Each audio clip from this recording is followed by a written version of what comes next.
പ്രിയപ്പെട്ട കുട്ടികളെ നമസ്കാരം. ഒരു നിമിഷം പ്രാർത്ഥിക്കാം.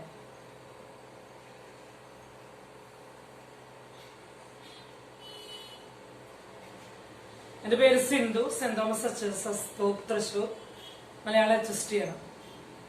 ഇന്ന് 10ാം ക്ലാസ്സുകാരുടെ അടിസ്ഥാന പാഠാവലിയിലെ പ്ലാവിലക്കഞ്ഞി എന്ന പാഠഭാഗത്തിന്റെ സാരമാണ് ടീച്ചർ ആദ്യം പറയാൻ ഉദ്ദേശിക്കുന്നത്. ആ സാരം പറഞ്ഞു പോകുമ്പോൾ നോവലിന്റെ ഒരു സംഗ്രഹം അതാണ് ഉദ്ദേശിക്കുന്നത്. തകഴി എന്ന് പറയുന്ന സ്ഥലത്ത് വലിയ വെള്ളപ്പൊക്കം ഉണ്ടായി. ആ വെള്ളപ്പൊക്കമൊക്കെ കഴിഞ്ഞിട്ട് തകഴി വെള്ളപ്പൊക്കത്തിൽ എന്ന് പറയുന്നൊരു കഥ എഴുതിയിട്ടുണ്ട്. അതിമനോഹരമായൊരു കഥയാണ്. ഒട്ടേറെ പേര് അത് വായിച്ചിട്ടുണ്ടായിരിക്കും. ഒരു നായ ആ വെള്ളപ്പൊക്കത്തിലും സ്വാമി ഭക്തനായ ആ മൃഗം അതിന്റെ യജമാനനെ അവസാനം വരെ കാത്തു കിടക്കുന്ന ഹൃദയസ്പൃക്കായിട്ടുള്ള ഒരു കഥയാണ്. ഇത് നോവലാണ്. രണ്ടിടങ്ങഴി എന്ന് പറയുന്ന ഒരു നോവലാണ്. ഈ വെള്ളപ്പൊക്കം കഴിഞ്ഞപ്പോഴ് അന്ന് നാട്ടില് ഒരു പ്രത്യേക സ്ഥലം, ഈ തകഴി എന്ന് പറയുന്ന സ്ഥലത്ത് പറയരും പുലയരും അവരുടെ ജന്മിമാരും തിങ്ങി നിറഞ്ഞ് താമസിക്കുന്ന ഒരിടമാണ്. അവിടുത്തെ സാമൂഹിക അവസ്ഥ ഇത് പറഞ്ഞു പോകുമ്പോൾ, ഈ പാഠഭാഗം വായിച്ചു കഴിയുമ്പോൾ സത്യം പറഞ്ഞാല് ഒരുവിധം ആ നോവലിന്റെ ഹൃദയഭാഗം എന്ന് തന്നെ ഈ പാഠഭാഗത്തെ വിശേഷിപ്പിക്കാം, അല്ലെങ്കിൽ ഈ അധ്യായത്തെ വിശേഷിപ്പിക്കാം. 17ാമത്തെ അധ്യായമാണ് നോവലിലെ 17ാമത്തെ അധ്യായമാണിത്. ഇവിടെ വരുന്നത് ഇപ്പൊ കാളിപ്പറന്റെയും ചിരുതയുടെയും മകളാണ് ആര്? നമ്മുടെ ചിരുത. കാളിപ്പറന്റെയും കുഞ്ഞാളിയുടെയും മകളാണ് ചിരുത. തെറ്റി പറഞ്ഞു, ചിരുത. ആ ചിരുതയെ സ്നേഹിക്കുന്ന രണ്ടുപേരുണ്ട്, ചാത്തനും കോരനും. അങ്ങനെ ഈ രണ്ടുപേരും ചിരുതയെ വിവാഹം കഴിക്കാൻ ആഗ്രഹിക്കുന്നു. ഇപ്പോ ചിരുതയുടെ അച്ഛൻ കുഞ്ഞാളി പറഞ്ഞു, ആദ്യം പെൺപണം കെട്ടിവെക്കുന്ന ആൾക്ക് അവളെ വിവാഹം കഴിച്ചു തരാം. നമ്മൾ ഇന്ന് ഇവിടെ നാട്ടില് പറയുന്ന സ്ത്രീധനം, ഇന്ന് സ്ത്രീധനം വാങ്ങുക പുരുഷന്മാരാണ്. ആ നാട്ടിൽ ഈ പെൺപണം എന്ന് പറയുന്നത് കല്യാണം കഴിക്കാൻ ആഗ്രഹിക്കുന്ന പെൺകുട്ടിക്ക് ആ പെൺകുട്ടിയുടെ വീട്ടിലേക്ക് ഈ പുരുഷൻ പണം കൊടുക്കണം. അതിനെയാണ് പെൺപണം എന്ന് പറയുന്നത്. അതില് മത്സരം ഉണ്ടായി. ആര്? ചാത്തനും കോരനും തമ്മിൽ. അതിൽ ജയിച്ചത് കോരനാണ്. കോരൻ വലിയ ഭൂവുടമയായ പുഷ്പവേലിയിൽ ഔസേപ്പിന്റെ കയ്യിൽ നിന്ന് അവിടെ അടിയാളനായിട്ട് ചേർന്നു, പണിക്ക് ചേർന്നു. വലിയൊരു തുക മുൻകൂറായിട്ട് വാങ്ങി അത് കൊണ്ടുവന്ന് ഈ കുഞ്ഞാളിയുടെ കയ്യിൽ കൊടുത്തു. അങ്ങനെ ആ പെൺപണം ആദ്യം കൊടുത്തത് കോരനായതുകൊണ്ട് ചിരുതയെ കോരന് തന്നെ കിട്ടി. അങ്ങനെ കോരൻ ചിരുതയെയും കൊണ്ട് അല്ലറ ചില്ലറ പ്രശ്നങ്ങള് ആ കുടുംബ ഭാഗത്ത് ഉണ്ടായപ്പോൾ ആ നാട്ടിൽ നിന്ന് തന്നെ അവൻ പോകുന്ന വേറൊരു സ്ഥലത്തേക്ക് വന്നു. അവിടെയാണ് താമസിക്കുന്നതൊക്കെ. അതിനു മുൻപേ എന്തൊക്കെ സംഭവ വികാസങ്ങൾ ഉണ്ടായെന്ന് നോവലിൽ പറയുന്നുണ്ട്. കുറേ പറയുന്നുണ്ട്, അത് ചുരുക്കി പറയുകയാണ്. അങ്ങനെ വളരെ സങ്കടമായി ചാത്തന്. ഇങ്ങനെ ഒരു വിവാഹമൊക്കെ നടന്നു കഴിഞ്ഞു. പിന്നെ അവിടെ പ്രസക്തിയില്ല അല്ലെ? ബൈബിളിൽ പറയുന്ന പോലെ കാമുകർക്ക് വിവാഹിത ശവപ്പുരയാണ്. പിന്നെ ആ വിവാഹിതയെ തിരിഞ്ഞു നോക്കാൻ ചാത്ത നിൽക്കുന്നില്ല, അവള് വിവാഹിതയാണ്. അതിനുശേഷം കുറച്ചു കാലം കഴിഞ്ഞപ്പോഴ് തിരുവിതാംകൂറിലെ എന്ത് സംഭവിച്ചെന്ന് വെച്ചാല് പറയർക്കും പുലയർക്കും വോട്ട് ചെയ്യാനുള്ള അവകാശം കൈവരികയാണ്. ആ അവകാശം കൈവന്നപ്പോൾ ഒരു വിപ്ലവം തന്നെ അവിടെ സംഭവിച്ചു. അങ്ങനെ ഒരു പതുക്കെ ആ രാഷ്ട്രീയ അവബോധമുള്ളവരായി. വോട്ട് ചെയ്യണമെങ്കിൽ നമുക്കറിയാം ആരാണ് നല്ല ഭരണകക്ഷി, സത്യസന്ധമായിട്ട് ഭരിക്കുന്നവരാണ് ആരാണ്. മനസ്സിന്റെ ഉള്ളിലെ കള്ളപ്പറയും ചെറുനാഴിയും ഒന്നും വെക്കാതെ കള്ള മനസ്സുകളില്ലാതെ ഭരിക്കുന്ന രാഷ്ട്രീയക്കാരെയാണ് ജനം വോട്ട് ചെയ്ത് ജയിപ്പിക്കുക. നമുക്കറിയാം അല്ലെ? വളരെ അടുത്ത് ഇലക്ഷൻ നമ്മുടെ നാട്ടിലിപ്പോ ഇലക്ഷൻ വന്നുകൊണ്ടിരിക്കുന്ന സമയം കൂടി ആയതുകൊണ്ട് വളരെ വ്യക്തമായിട്ട് നമുക്ക് അതിനെപ്പറ്റി ഒരു ധാരണ രൂപപ്പെടും. അതിന് രാഷ്ട്രീയ അവബോധമുള്ളവരായാൽ ഇവര് വോട്ട് ചെയ്യാൻ തുടങ്ങി. അവരുടെ ശക്തി അവർക്ക് കുറേശ്ശെ മനസ്സിലായി തുടങ്ങി.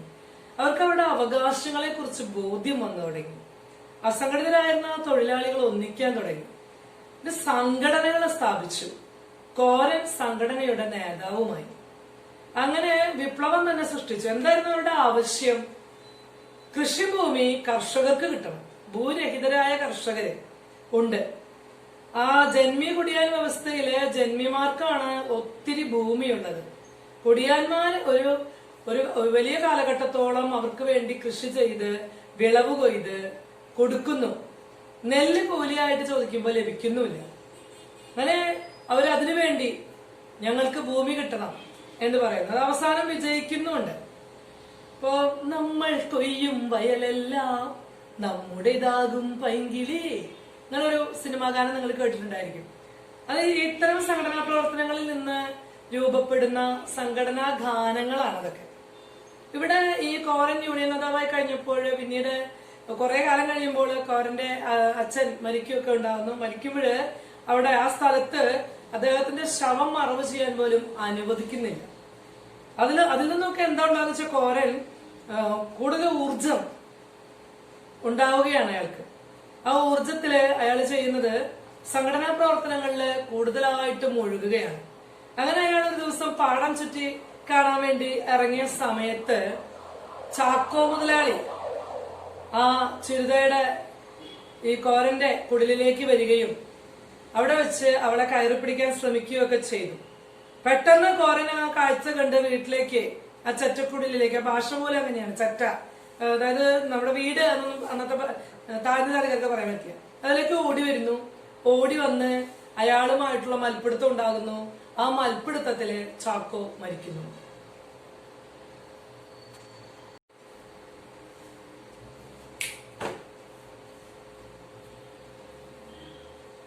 ചാക്കോ മരിച്ചു കഴിഞ്ഞപ്പോൾ അത് കേസായി. ഇപ്പോൾ കോരനെ 15 വർഷത്തേക്ക് തടവിന് വിധിച്ചു. അങ്ങനെ കോരൻ പോവുകയാണ് ജയിലിലേക്ക്.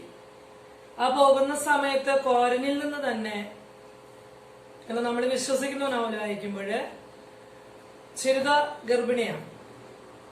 അപ്പോ മുൻ കാമുകനായ ചാത്തന്റെ സംരക്ഷണയിൽ കോരൻ ചിരുതയെ ഏൽപ്പിക്കുകയാണ്. ഏൽപ്പിച്ച് കോരൻ ജയിലിലേക്ക് പോകുന്നു. അപ്പോ ഒരു സഹോദര തുല്യമായ സ്നേഹത്തോടു കൂടി ചാത്തൻ ചിരുതയെ സംരക്ഷിച്ചു.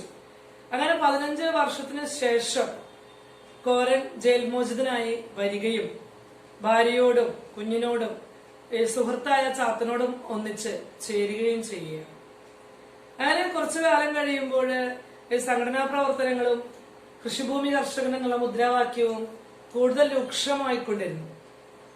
പിന്നീട് ഈ ഒരു കോരന്റെ കുഞ്ഞ് ജനിക്കുന്ന ആ സമയത്തൊക്കെ, അല്ലെങ്കിൽ ജനിച്ച് വളർത്തുന്ന ആ സമയത്തൊക്കെ വെളുത്ത എന്നാണ് കുഞ്ഞിന്റെ പേര്. കുഞ്ഞിങ്ങനെ കഴിച്ചുകൂട്ടി ആകാശത്തേക്ക് എറിഞ്ഞിട്ട് വിളിക്കുന്നത് വിപ്ലവം ജയിക്കട്ടെ, വിപ്ലവം ജയിക്കട്ടെ എന്നാണ്. ഇങ്ങനെയാണ് നോവൽ അവസാനിക്കുന്നത്. അപ്പൊ നമുക്ക് ഈ നോവലിന്റെ സംഗ്രഹം മനസ്സിലായി. ഈ പുഷ്പവേലി ഔസേപ്പ് അടിയാളനായിട്ട് കോരൻ കടന്നു വന്ന് എല്ലുമുറിയെ പണിത് അയാൾക്ക് ഒരുപാട് ലാഭം ഉണ്ടാക്കി കൊടുത്തെങ്കിലും കൂലി കൊടുക്കുന്ന സമയത്ത് അതൊന്നും ഗൗനിച്ചില്ല, പരിഗണിച്ചില്ല. അയാൾക്കും കോരനും മറ്റുള്ള പണിക്കാർക്ക് കൊടുക്കുന്നത് പോലെ തന്നെ കൂലി കിട്ടിയുള്ളൂ, നെല്ല് കൂലിയായി കിട്ടുന്നുമില്ല. ഇനി നമുക്ക് ഇതിലെ ചോദ്യം നോക്കാം. തമ്പ്ര ഏന് നെല്ല് കൂലി മതി, ചക്രം വേണ്ട. രാത്രിയിൽ നടക്കുന്ന വ്യാപാരത്തെ പരസ്യപ്പെടുത്തിയാൽ എന്ത്? നെല്ല് കൂലി കിട്ടിയില്ലെങ്കിൽ ജോലിക്ക് പോകാതിരുന്നാൽ എന്ത്? കോരൻ ചിന്തിച്ചു. എല്ലുമുറിയെ പണിയെടുത്തിട്ടും പട്ടിണി കിടക്കേണ്ടി വരുന്ന കർഷക തൊഴിലാളികളുടെ പ്രതിഷേധ സൂചനകളാണല്ലോ ഈ വരികളിൽ തെളിയുന്നത്. ഇത്തരത്തിലുള്ള കൂടുതൽ സന്ദർഭങ്ങൾ പാഠഭാഗത്തു നിന്ന് കണ്ടെത്തി അക്കാലത്തെ സാമൂഹിക ജീവിതാവസ്ഥ വിമർശനാത്മകമായി വിലയിരുത്തുക. നമ്മൾ ഓരോ ഭാഗങ്ങൾ വായിച്ചു പോരുമ്പോഴും തമ്പ്ര ഏന് നെല്ല് കൂലി മതി, ചക്രം വേണ്ട. അപ്പൊ ഒന്നാമത്തെ സാമൂഹികാവസ്ഥ എന്താണ്? അന്നത്തെ കർഷകർക്ക് അത്ര വിദ്യാഭ്യാസം ഒന്നുമില്ല, പറയുന്ന പോലെയും. പണ്ട് ഇപ്പൊ സ്വാതന്ത്ര്യത്തിന് ശേഷം സ്ഥിതിഗതികളാകെ മാറി പറഞ്ഞു. അപ്പോഴാണ് വോട്ട് ചെയ്യാനൊക്കെ പറ്റിയത്. അതിനു മുൻപ് വരെ അവർക്ക് അവരുടെ അവകാശങ്ങളെ കുറിച്ച് ബോധ്യം ഉണ്ടായിരുന്നില്ല. അപ്പോൾ നെല്ല് കൂലി കിട്ടാത്തൊരവസ്ഥ. പിന്നെന്താണ് ആ സമയത്തുള്ളത്?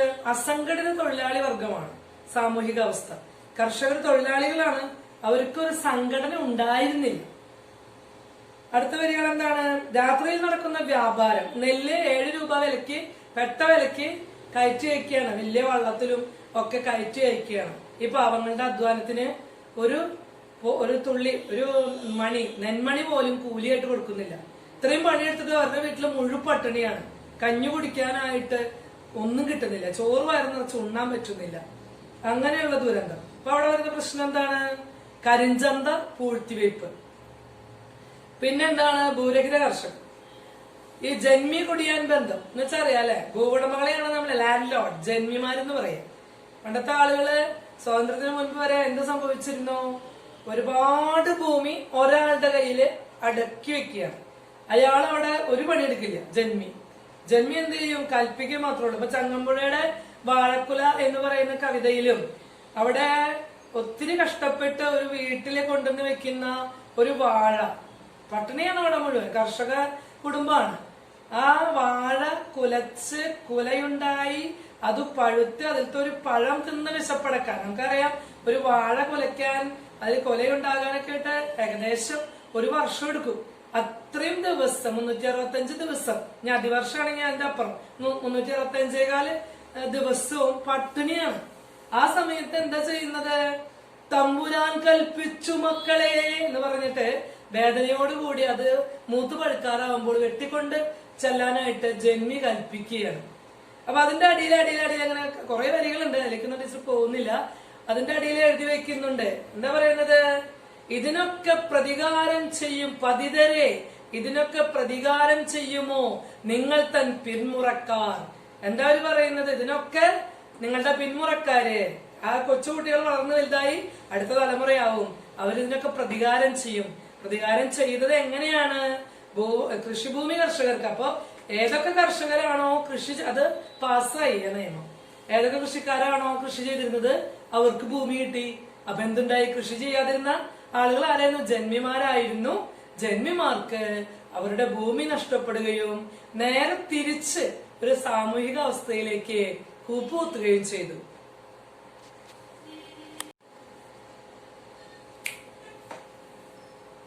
അപ്പൊ എന്തൊക്കെ കാര്യങ്ങൾ നമ്മൾ ഇത്രയും പറഞ്ഞത് പോയിന്റുകളാണ്. കർഷകന് സ്വന്തമായി ഭൂമിയില്ല, സാമൂഹിക അവസ്ഥ കേട്ടോ.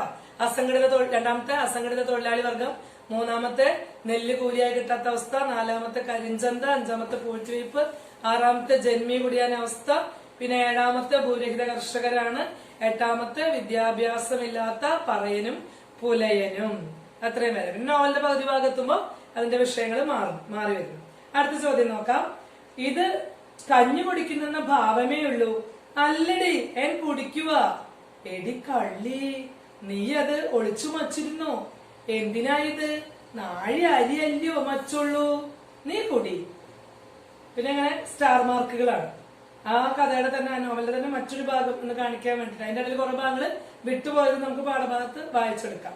വിട്ടുപോയ ഭാഗം, അതിന്റെ ഉള്ളിൽ കുറച്ചും കൂടി ഭാഗങ്ങളുണ്ട് എന്ന് സൂചിപ്പിക്കാനാണ് ആ സ്റ്റാർ മാർക്കുകൾ കേട്ടോ. നാളെ ഉച്ചതിരിഞ്ഞല്ലയോ നാഴി കഞ്ഞോളം കിട്ടുന്നേ? പാരയിടിക്കാനും മുങ്ങിക്കുത്താനും ഉള്ളതല്ലയോ? കാലത്ത് ഒന്ന് കലക്കി മോന്തിക്കൊണ്ട് പോം. അത് വേണ്ട, നീ ഇന്ന് വെള്ളം കുടിച്ചതല്ലോ. എനിക്ക് മയറു നിറഞ്ഞു. നാളെ കാലത്ത് എടുത്തു മോന്തുമ്പോ ചട്ടിയിലെ ഒരിറ്റു വെള്ളം വെച്ചേച്ചാ മതി. പാഠഭാഗത്തുള്ള ഈ സംഭാഷണങ്ങൾ നിങ്ങളുടെ പ്രദേശത്തുള്ള സംസാര ഭാഷയിലേക്ക് മാറ്റിയെഴുതൂ. പദങ്ങളിലും വാക്യഘടനയിലും വരുന്ന മാറ്റം ചർച്ച ചെയ്യൂ. ഇത് നമ്മുടെ ഭാഷയിലേക്ക്, അച്ചടി ഭാഷയിലേക്ക് മാറ്റി എഴുതുകയാണ്. അല്ലെങ്കിൽ നമ്മുടെ സംസാര ഭാഷ എന്ന് പറയുന്നത്. സംസാര ഭാഷ പറയുമ്പോൾ നമുക്ക് അറിയാം, തൃശ്ശൂരിന്റെ ഭാഷ നമ്മള് എന്താണ്, പ്രാഞ്ചിയേട്ടൻ എന്ന് പറയുന്ന ആ കഥാപാത്രത്തിലൂടെ നമ്മൾ മനസ്സിലാക്കുന്നുണ്ട്. നോക്കാം. ഇത് കഞ്ഞി കുടിക്കുന്ന ഭാവമേ ഉള്ളൂ. നമ്മള് ഈ ഇതിന് പറയണ ഇങ്ങനെ ബലൂണിന്റെ ഭായാണ്. നമ്മളത് എഴുതുമ്പോ ഭരണി എന്നുള്ള ഭായക്ക് മാറും. അല്ലടി ഏൻ കുടിക്കുക. ഏ എന്നുള്ള ഭാഷാ പ്രയോഗം എന്താണ്? അടിയാള വർഗത്തിന്റെ ഭാഷയാണ്. അത് നമ്മുടെ സാമൂഹികാവസ്ഥയിൽ നമുക്ക് കൂട്ടിച്ചേർത്ത് എഴുതാം. അടിയാള വർഗത്തിന് പ്രത്യേകമായ ഒരു ഭാഷയുണ്ട്. അപ്പൊ അവര് വീട് എന്ന് പറയുന്നില്ല, ചെറ്റ എന്ന് പറയുന്നുള്ളൂ. ഞാൻ എന്നാണ് അവിടെ പറയേണ്ടത്. അല്ലടി ഞാൻ കുടിക്കുക എന്ന് പറയാലോ, അങ്ങനെ മാറ്റി എഴുതാം. എടി കള്ളി, നീ അത് ഒളിച്ചു മച്ചിരുന്നോ? എന്നല്ല നമ്മൾ എഴുതാം, ഒളിച്ചു വെച്ചിരുന്നോ. അപ്പൊ അവിടെ സംസാര ഭാഷ, വ്യക്തിഭാഷ, അങ്ങനെയുള്ള മാറ്റങ്ങളുണ്ട്. എന്തിനാ ഇത്? നാഴി അരിയല്ലയോ മച്ചുള്ളൂ, നീ കുടി. എന്തിനത്? നാഴി അരിയല്ലേ വെച്ചിട്ടുള്ളൂ, നീ കുടിക്ക്. അങ്ങനെയാവും നമ്മള് മാറ്റി എഴുതാം. അടുത്ത വരെ നോക്കാം. നാളെ ഉച്ചതിരിഞ്ഞ അല്ലയോ നാഴി കഞ്ഞോളം കിട്ടുന്നേ. അല്ലയോ, നമ്മൾ ഈ അല്ലയോ എന്ന് പറയുന്ന പ്രയോഗം സാധാരണ ഇതില് അല്ലേ എന്ന് മാറ്റി എഴുതും. നാളെ ഉച്ചതിരിഞ്ഞല്ലേ നാഴി കഞ്ഞോളം എന്നല്ല നമ്മൾ പറയാ, കഞ്ഞിവെള്ളം കിട്ടുന്നേ. കിട്ടുന്നേ എന്ന് ചിലപ്പോ കോട്ടയം അങ്ങനത്തെ ഭാഷകളില് വരാം. കിട്ടുക എന്ന് പറയാം. പാരയിടിക്കാനും മുങ്ങിക്കുത്താനും ഉള്ളതല്ലയോ. അല്ലയോ അല്ലേ. കാലത്തൊന്ന് കലക്കി മോന്തിക്കൊണ്ട് പാം. ഈ പാം ഞങ്ങള് പാണ്ട എന്നാണ് കൊച്ചിക്കാര് പറയാ. അതെ, ഞങ്ങള് പാണ്ട.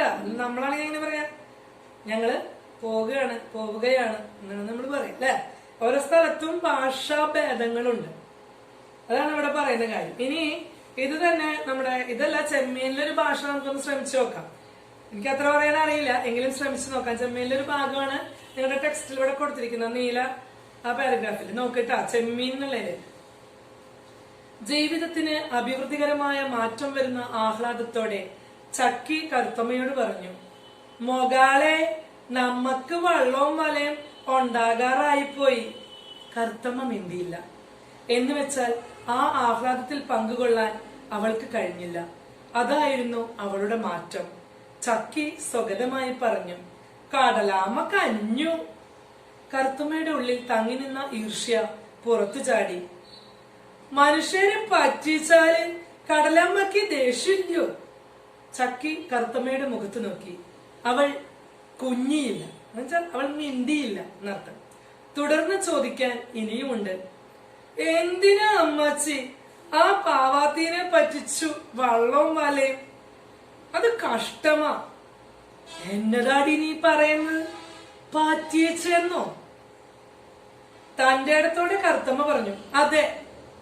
ആര്? കറുത്തമ്മയുടെ നിശബ്ദത അതിനുള്ള ഉത്തരമായിരുന്നു. ചക്കി പറഞ്ഞു, ഔസേപ്പിനോട് മേടിച്ചാല് വള്ളവും വലയും അയാടെ ആകും. അതല്ല അമ്മാച്ചി.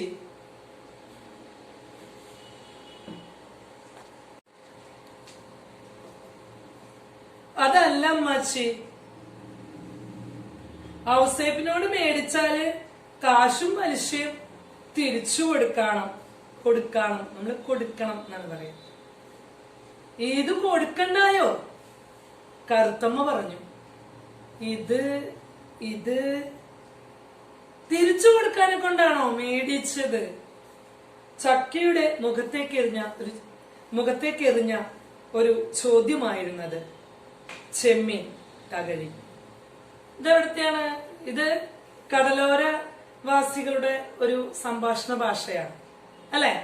ഇനി നമ്മള് ഓരോ സ്ഥലത്ത് ഇനിയിപ്പോ കുമ്പാരന്മാരുടെ ഒരു സംസാര ഭാഷ എന്ന് പറയുന്ന മറ്റൊരു സ്റ്റൈലാണ് അല്ലെ. ചട്ടിക്കുടുക്കാൻ വേണമ എന്ന് പറയുന്ന ഒരു ചട്ടിയും കലവും വേണോ എന്നാണ് അവർ ചോദിക്കുന്നത്. വളരെ വേഗത്തിലാണ് ചോദ്യം. നമ്മുടെ നാട്ടിൽ തന്നെ ഭാഷാഭേദങ്ങള് ധാരാളമുണ്ട്. ജില്ലാ അടിസ്ഥാനത്തിൽ ഭാഷാഭേദങ്ങളുണ്ട്. ഞാൻ പാലക്കാടാണ് ഞാൻ താമസിച്ചിരുന്നത് കുറച്ച് കൊല്ലം. അപ്പൊ അവിടെ ഞാൻ ആ നാട്ടിലെ ഒരു മീനിന്റെ പേരാണ് നങ്കി. ഇപ്പൊ തൃശ്ശൂർ ജില്ലയിലേക്ക് മാറി അപ്പച്ചനും അമ്മച്ചിക്കും ഒരു ഗവൺമെന്റ് ഉദ്യോഗസ്ഥരാണ്. അപ്പൊ അവർക്ക് തൃശ്ശൂർ ജില്ലയിലേക്ക് മാറ്റമായി. അപ്പൊ ഞങ്ങൾ കുടുംബസമേതം തൃശ്ശൂർ ജില്ലയിലേക്ക് പറിച്ചു നടപ്പെട്ടു. അങ്ങനെ ഞാൻ മീൻ വാങ്ങാനായിട്ട് കടയിലേക്ക് ചെല്ലാം. അപ്പൊ അവര് എന്നോട് ചോദിച്ചു, ഞാൻ അങ്ങനെ അവരോട് പറയുകയാണ്, നങ്കിമീൻ വേണം, 100 നങ്കി എന്ന് പറഞ്ഞു. അപ്പൊ അയാൾ എടുത്തു തരുന്നില്ല. കുറെ നേരം ഞാൻ കാത്തു നിന്നു. അയാൾ എടുത്തു തരുന്ന ലക്ഷണമില്ല. അപ്പൊ ഞാൻ വീണ്ടും പറഞ്ഞു 100 നങ്കി. അപ്പൊ ആളെന്നോട് ചോദിച്ചു, വർഗീസേട്ടനാണ്. വർഗീസേട്ടൻ എന്നോട് ചോദിച്ചു, മോളെ കിട്ടോ പറയണേ എന്ന് ചോദിച്ചു എന്നോട്. ഞാൻ പറഞ്ഞു എനിക്ക് 100 നങ്കി വേണം.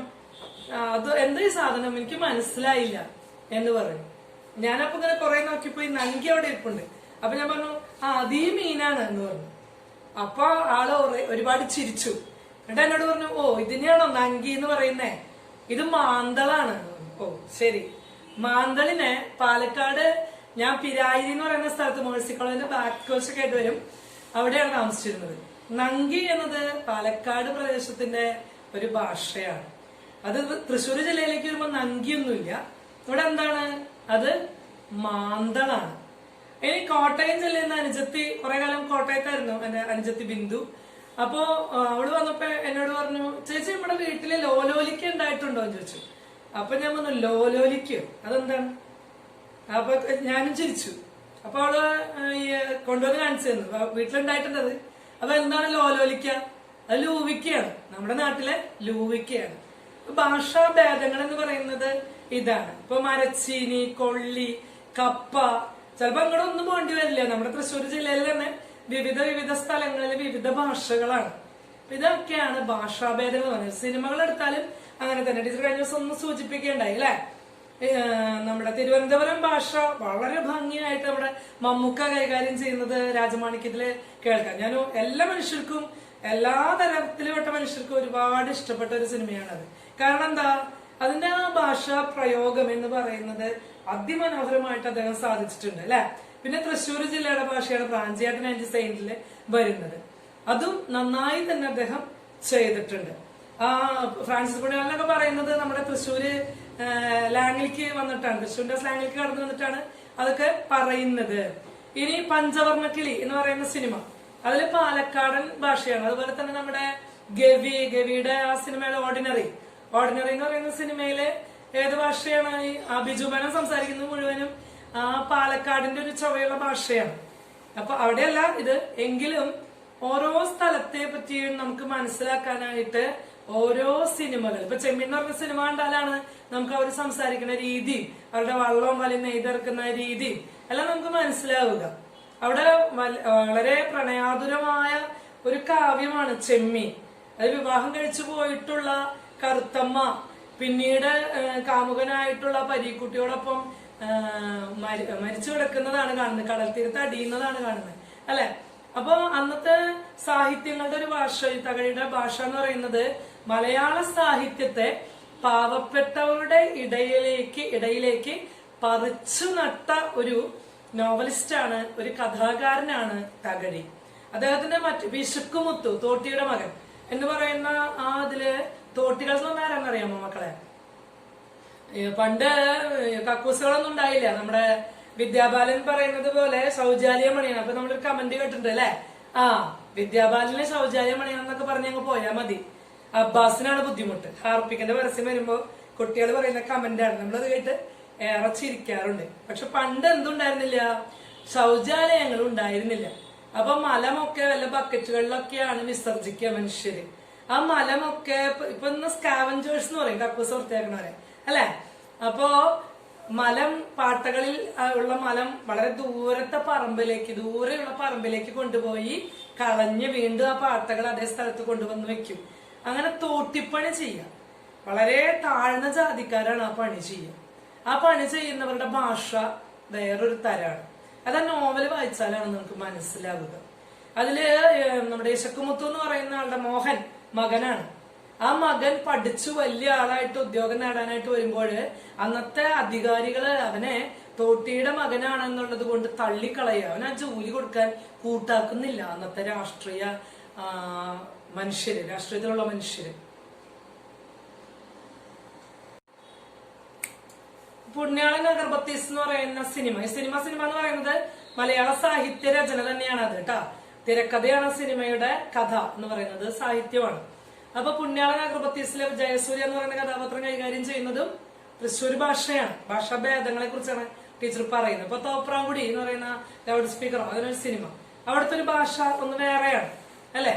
ഇനി കോട്ടയം കുഞ്ഞച്ചൻ, അതിലപ്പോ കോട്ടയത്തെ ഭാഷകൾ പറയുന്ന ഒരവസ്ഥയുണ്ട്. ഇങ്ങനെ നമുക്ക് ഓരോ സിനിമകളും ഓരോ സാഹിത്യങ്ങളും എടുത്തു കഴിഞ്ഞാല്, ഇപ്പൊ മാർത്താണ്ഡവർമ്മ എന്ന് പറയുന്ന നോവൽ വായിച്ചിട്ടുണ്ടോ? CV രാമൻ പിള്ളയുടെ. അത് അന്നത്തെ ആ ഭരണത്തെ കുറിച്ചൊക്കെയുള്ള ഭാഷാ പ്രയോഗങ്ങള് വളരെ രസകരമാണ്. നമുക്ക് ചിലപ്പോ ഇന്നത്തെ കാലത്ത് അത് വായിക്കുമ്പോ മനസ്സിലായിന്ന് വരില്ല. അതുപോലെ കിളിച്ചുണ്ടൻ മാമ്പഴത്തില് മുസ്ലിം ഭാഷ കടന്നു വരുന്നത് മോഹൻലാലാണ് അത് അവതരിപ്പിക്കുന്നത് അല്ലെ. അപ്പൊ നമുക്കിങ്ങനെ ഓരോന്നിങ്ങനെ ഇനിയും കുറെ നിങ്ങൾ ആലോചിച്ചാൽ നിങ്ങൾക്ക് ഭാഷാഭേദം എന്താണെന്ന് വളരെ വ്യക്തമായി മനസ്സിലാക്കാനാണ്. അപ്പൊ ചോദ്യം ഇതാണ്, ഭാഷാഭേദങ്ങൾ സാഹിത്യ രചനകളെ കൂടുതൽ ആസ്വാദികരമാക്കുന്നു എന്നുള്ള പ്രസ്താവന ശരിയാണ്. ഇത് നമ്മള് കുറെ നമുക്ക് പരീക്ഷയ്ക്ക് ഇങ്ങനെയൊക്കെ എഴുതാൻ സമയം കിട്ടില്ല. നമുക്കൊരു ചോദ്യത്തിന്റെ ഉത്തരം 5 മിനിറ്റ് 6 മിനിറ്റ് കഷ്ടി അത്ര കിട്ടുള്ളൂ. അപ്പൊ നമുക്ക് അങ്ങനെ എഴുതാൻ പറ്റില്ല. അതുകൊണ്ടാണ് ടീച്ചർ ക്ലാസ്സിന്റെ തുടക്കത്തിൽ, ഈ ക്ലാസ് അല്ല ഇതിനു മുമ്പ് ഈ പാഠത്തെ കുറിച്ച് വായിച്ചു തന്നില്ലേ, അതിൽ ഞാൻ പറഞ്ഞു തകഴി ശിവശങ്കരപിള്ളയുടെ ജീവചരിത്രം പഠിക്കാം. അപ്പൊ കുട്ടനാട്ടിലെ കർഷകരുടെ എന്ന് പറയുമ്പോൾ അവരുടെ ഭാഷ വന്നു. രണ്ടിടങ്ങഴി, കയറ്, പിന്നെ ചെമ്മീൻ. ആ ചെമ്മീൻ ഏതാണ്? മത്സ്യ തൊഴിലാളികളുടെ ഭാഷയാണ്. പിന്നെ എന്താ, അങ്ങനെ ഓരോന്നും അന്ന് ഞാൻ പറഞ്ഞിട്ടുണ്ട്. അപ്പൊ ആ ജീവചരിത്രം പഠിക്കുമ്പോൾ ഭാഷാഭേദങ്ങളുള്ള നോവലുകളെ കുറിച്ച് പരാമർശിക്കാനായിട്ട് നമുക്ക് സാധിക്കും. നിങ്ങൾക്ക് കൂടുതൽ കൂട്ടിച്ചേർത്ത് എഴുതാം കേട്ടോ. അപ്പൊ എന്തായാലും ഭാഷാഭേദം എന്താണ് എന്ന് വ്യക്തമായല്ലോ. ഇതോടുകൂടി ക്ലാസ് അവസാനിക്കുന്നു. നന്ദി, നമസ്കാരം.